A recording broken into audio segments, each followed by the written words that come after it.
Assalamualaikum warahmatullahi wabarakatuh. Perkenalkan, nama saya Inayatul Roblaniyah dengan NIM 2221044 dari kelas Ilmu Lugha An-Nafsi C. Di sini saya akan menyampaikan laporan hasil observasi saya untuk tugas UAS yang berjudul Pemerolehan Bahasa pada anak usia 1-6 tahun. Pada hasil laporan saya terdapat 3 poin, yaitu pendahuluan, pembahasan, dan kesimpulan. Langsung saja kita memasuki pada poin yang pertama, yaitu pendahuluan. Pada pendahuluan di sini terdapat identifikasi.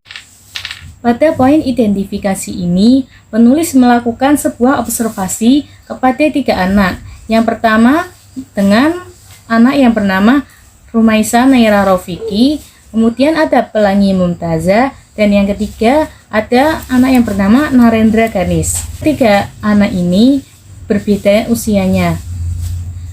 Langsung saja pada anak yang pertama, yaitu Rumaisa Naira Rofiki yang berumur 18 bulan, alamat Bendan, Pekalongan.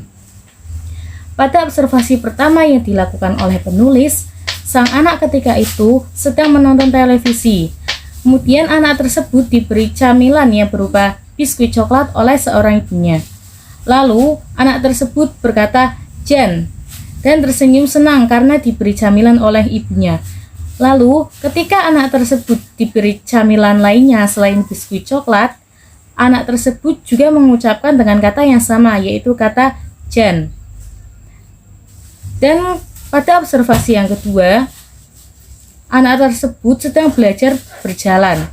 Dan ketika itu, sang anak mengarahkan jari telunjuknya ke atas dan refleks mengucapkan kata "ca", yang ternyata yang ditunjuk itu adalah seekor hewan cicak yang berada di atas. Kemudian, penulis melakukan observasi kepada anak yang kedua yang bernama Pelangi Mumtaza, yang berumur 3 tahun, yang beralamatkan di Bendan, Pekalongan. Observasi pertama yang dilakukan oleh penulis terhadap anak ini menyatakan bahwa anak ini ketika bertemu dengan seseorang yang lebih tua darinya, dia selalu menyapa dengan panggilan Tata, walaupun anak tersebut tidak mengenalnya. Kemudian, pada observasi yang kedua, yang dilakukan penulis terhadap anak ini menghasilkan pernyataan ketika anak tersebut melihat temannya yang lebih kecil darinya sedang disuapin oleh ibunya. Anak tersebut refleks mengucapkan kepada kakak kandungnya dengan ucapan, "Tak, dia masih kecil ya, jadi masih disuapin. Kalau aku kan udah besar, jadi nggak perlu disuapin." Pernyataan yang diucapkan oleh sang anak tersebut menunjukkan bahwa anak tersebut tidak mau disuapi karena sudah besar. Kemudian, observasi yang ketiga ditujukan kepada anak yang bernama Narendra Ganis, yang umurnya 4 tahun, yang beralamatkan di Kergon, Pekalongan. Pada observasi yang dilakukan oleh penulis terhadap anak ini, untuk pertama kalinya, sang anak tersebut sedang bermain dengan temannya. Lalu, anak tersebut tiba-tiba menangis dan mengadu kepada ibunya, "Ibu, dia nakal, mainanku diambil sama dia." Kemudian, pada observasi yang kedua, penulis melihat anak ini kesulitan dalam membuka sesuatu. Lalu, anak tersebut menghampiri ibunya dan meminta tolong kepada ibunya. "Ibu, tolong bukain ini." Lalu dibukakan oleh ibunya, dan anak tersebut mengucapkan terima kasih kepada ibunya karena telah membantu membukakan sesuatu tersebut. Kemudian kita memasuki pada poin yang kedua, yaitu poin pembahasan. Pada poin pembahasan ini membahas mengenai analisis, yang isinya setelah melakukan observasi kepada 3 anak tersebut, penulis melakukan analisis mengenai aspek pemerolehan bahasa pada 3 anak tersebut. Yang pertama, analisis terhadap anak usia 18 bulan. Pada anak usia ini, pemerolehan semantik memasuki tahapan perluasan makna. Hal ini dibuktikan ketika anak diberikan camilan biskuit coklat, anak ini mengatakan "Jan". Kemudian, ketika diberikan camilan lain, anak tersebut juga mengatakan hal yang sama, yaitu kata Jan. Dan juga ketika anak mengucapkan kata "ca" ketika anak tersebut melihat sebuah hewan cicak yang berada di atas dinding. 15 bulan sampai umur 2 tahun setengah menamai suatu objek dengan secara luas. Pada pemerolehan semantik ini, seorang anak mengumpulkan informasi yang kemudian dijadikan pengetahuan dasar untuk dirinya sendiri, sehingga anak mampu mengujarkan sesuatu yang ada di sekelilingnya. Dan untuk pemerolehan fonologi pada anak ini termasuk dalam tahapan satu kata, yang dimana anak tersebut mengucapkan satu kata yang mengandung sebuah makna. Pada pemerolehan semantik ini, biasanya yang anak ucapkan itu hanyalah kata benda, kata kerja, dan kata sifat. Namun, biasanya anak mengucapkannya pada bagian suku kata yang terakhir saja.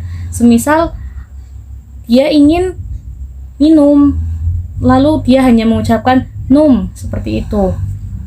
Pada usia ini, biasanya anak memasuki awal tahapan pemerolehan sintaksis. Namun, pada anak ini belum menunjukkan tanda adanya konstruksi sintaksis, karena anak ini belum bisa mengungkapkan susunan kalimat. Yang kedua, analisis pada anak usia 3 tahun.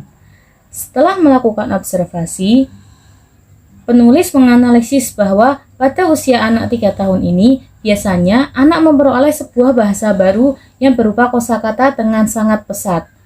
Pada usia ini, sang anak mulai membentuk beberapa kata di dalam frase yang sesuai dengan gramatikal. Hal ini biasanya terjadi pada anak usia 3-4 tahun, di mana pemerolehan fonologi pada anak usia ini banyak penambahan kata. Adapun pemerolehan sintaksis pada usia ini biasanya ditandai dengan susunan kata dari sang anak yang sudah mulai sedikit beraturan, sesuai dengan kaidah tata bahasanya. Hal ini sesuai dengan hasil observasi yang dilakukan penulis kepada anak yang berumur 3 tahun ini, di mana sang anak mampu mengatakan kepada kakaknya bahwa temannya itu masih kecil dan masih harus disuapi, sedangkan dirinya tidak perlu karena sudah besar. Pada pemerolehan fonologi pada anak ini belum bisa terbentuk sempurna, karena anak tersebut memanggil kakaknya juga dengan kata tata. Namun, anak ini sudah banyak menambah kosakata baru. Pada usia ini, anak sudah mampu berbicara mengenai kalimat berita, perintah, kalimat tanya, kalimat seruan, seperti yang diucapkan anak tersebut pada observasi yang kedua, termasuk dalam kalimat berita yang disampaikan oleh sang anak kepada kakaknya. Pada observasi yang pertama, anak ini terdengar sedang menyapa seseorang yang sebaya dengan kakak perempuannya dengan sebutan kakak. Namun bunyi yang diucapkannya bukan berupa kakak, namun tata. Ucapan yang dilontarkan oleh anak ini sebenarnya anak sudah mampu mengucapkan kata kakak, namun terdapat perubahan pada fonem K menjadi T. Ada analisis anak yang ketiga yang berumur 4 tahun, yaitu anak usia 4 tahun ini termasuk dalam tahapan linguistik 3, yang mana anak mulai menerapkan dan mengembangkan tata bahasanya dengan baik. Hal ini dapat dilihat dari observasi yang kedua yang dilakukan oleh penulis, di mana anak tersebut meminta tolong kepada ibunya lalu mengucapkan terima kasih. Jika perkembangan semantik pada anak ini juga terlihat sangat jelas. Hal ini terlihat dari hasil observasi yang pertama, di mana sang anak mampu memahami makna dari suatu sifat nakal yang diucapkan sang anak ketika mainannya direbut oleh teman. Dan untuk poin selanjutnya yaitu saya akan membacakan kesimpulan. Berdasarkan hasil observasi yang penulis lakukan, menyimpulkan bahwa perkembangan pemerolehan bahasa pada setiap anak itu berbeda-beda, tergantung dari usianya. Adapun tahapan atau proses perkembangan pemerolehan bahasa pada anak ada 4 tahap. Yang pertama, tahapan kompetensi atau performansi. Yang kedua, tahapan semantik. Yang ketiga, tahapan pemerolehan sintaksis. Dan yang keempat, tahapan pemerolehan fonologi. Dan dari 4 tahapan tersebut nantinya diklasifikasikan ke dalam beberapa bagian lagi. Mungkin itu saja penjelasan dari saya, kurang lebihnya mohon maaf. Wassalamualaikum warahmatullahi wabarakatuh.